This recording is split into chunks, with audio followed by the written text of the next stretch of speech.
Dami naming huling saang, oh. Ang lalaki. Grabe. Matapos na walang season ng ano ng buraw, natapos na yung season ng buraw, ito nanisid kami ng ano saang. Ang lalaki. Yan.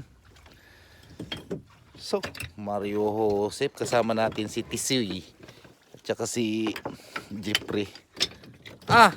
Para na yung factory ng ano ah. Sa inyo, yung 5 fingers, yung malaki. Hindi, ito lang yung mga ganito, ihawin. Diyan lang rin kami banda na ninisid, oh. Andyan. 5 fingers. Masama ba yung 5 fingers dyan? Madalang kanin. Ano lang sa amin kasi yung parang katuwaan lang ba. Isid lang ng ano ng saang. Tapos ngayon napagtripan namin na mag-iihaw pala kami dito sa tabi. Sinisisira namin, no. Andyan lang.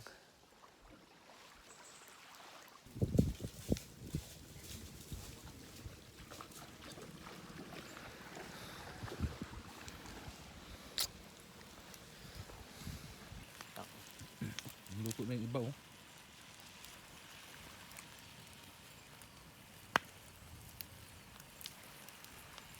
Bilis maluto, no?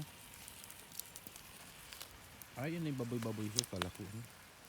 Paborito ko to. Ano yung lasa niyan, Soy? Matamis din?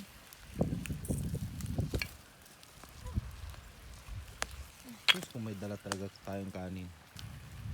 Grabe, oh. Nag-ganong-ganon siya. Sobrang lalim siguro yung nasisid niya. Tong.